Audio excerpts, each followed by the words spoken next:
Hi, this is Professor Stuckard, and in this video we're going to discuss the concept of image convolution. So what we're going to talk about in this video, we're going to try to understand what convolution means in the context of digital imaging, and then also what does a kernel mean, or what is a kernel in the context of digital imaging. Because the term kernel can actually have many different definitions depending upon the subject area you're talking about. So first of all, we need to understand what digital images are and why we need to learn this. So first of all, convolutional neural networks are most commonly implemented in image and video recognition tasks. It can also be used for natural language processing, but typically we use our convolutional neural networks to help us classify different types of images or video. Now, to understand how we can do this, we need to understand how digital images are actually stored. Well, digital images are really just our representations of these giant numerical spreadsheets which scale how much red, blue, and green light should be emitted, or the RGB scale.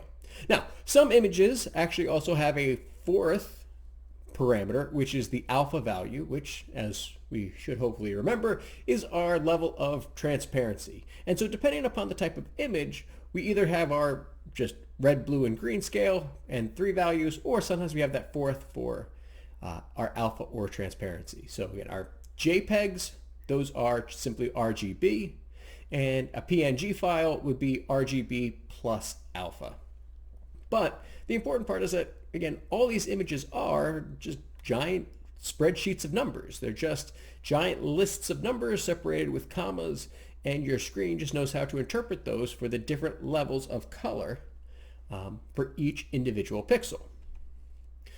What our convolution filters do is they're going to take the original image and then they're going to, well, filter it. And the way they do this is they're going to take every pixel from the original, and to create the same pixel in our new image, each individual pixel from our new image is going to be composed of the weighted sum from our original image, the weighted sum of all the pixels around it. So we're going to look at the group of pixels around our original image to figure out the one pixel in our new image. And so that composition, like I said, is going to be a weighted sum that we represent with a square matrix, where the location or the index of our target pixel is going to be in the center of that matrix. Now, we need to have a center of that matrix, which means my matrix also has to be a square matrix that has odd dimensions. So like a 3 by 3, 5 by 5, or 7 by 7, which should make sense as soon as we start to kind of visualize this. And again, the idea is that we take that original pixel, and all of its neighbors, and we're going to scale those with some sort of weighted sum, and that weighted sum gives me the value of the single pixel in my new image. So to help understand how that works, let's take a look at a very simple kind of example. So let's say I have an 8 by 8 grid here, and let's say I have an image, right? An 8 by 8 little guy here, little sprite, and what I want to do is I want to filter this. So that's my original image. Now I want my new image, which again is going to be an 8 by 8 image. Well, what I need is my kernel. My kernel defines the filter that's going to change my new picture, right? My kernel defines my filter. Well, my kernel is actually going to be that matrix that I mentioned, right? So the kernel is the same thing as your convolutional matrix. It's the same idea, just two names for the same thing. And so the way this works is if we look at my new image, right? We look at my filtered image over here. Let's say I want to figure out what that pixel right there is going to look like. Well, I find that same pixel on my original, and I look at all of its neighbors. Now in this case, we have a 3 by 3 kernel, so I make a 3 by 3 grid centered around that particular pixel. And then what I'm going to do is I'm going to take that matrix of values and I'm going to weight every pixel in the original image by that particular weight. So we can see here, if I look through, that it looks like, all right, it looks like we have a yellow scaled by a tenth, a yellow scaled by a tenth, a yellow scaled by a tenth, a blue scaled by a tenth, a blue scaled by 2/10, and so on. And so what we do is, again, we're going to take that weighted sum. So basically I'm taking 4/10 yellow added to 6/10 blue, combining those together, and that gives me my new pixel. So 4/10 yellow plus 6/10 blue. Well, if I mix yellow and blue, I should get in my new pixel, well, green. Well, okay, that's if I'm mixing paint.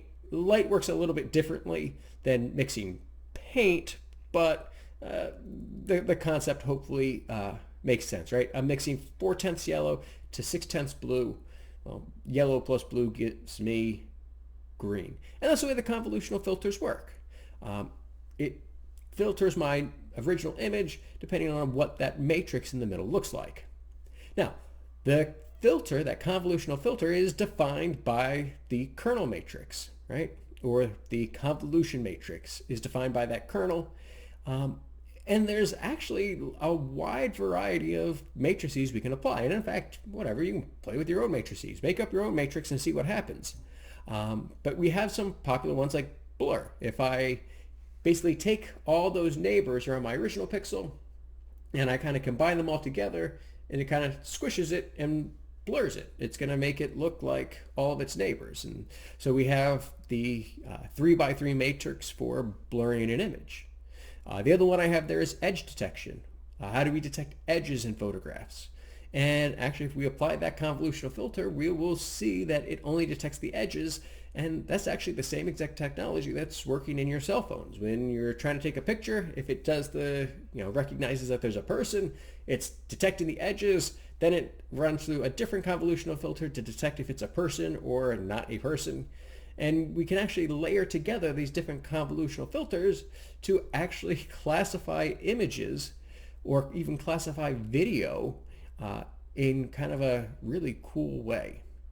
Now, that's it for this video because I just wanted to explain that process of convolution. In the next video, we're actually going to look at some Python code and some actual images and see what happens when we apply these particular kernels and filters to them.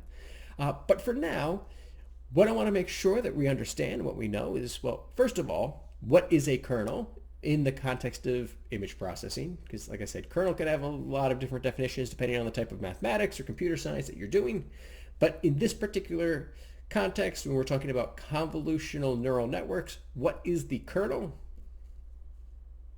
And then number two, how does the convolutional matrix filter an image, right? So we looked at one pixel. What we're going to do is actually we would iterate that process over the entire picture. We would do every single pixel with that same process to apply our filter. Now, we might need some special rules for around the edges if we don't have the complete matrix filled in. But again, that's outside the context of this video. All I want you to walk away with is, of course, what is a kernel, and then how do we actually apply that convolutional matrix to our image. All right. Well, hopefully we learned something today. Like I said, in the next video, we'll look at some Python code to actually implement this. But as always, take care of yourselves.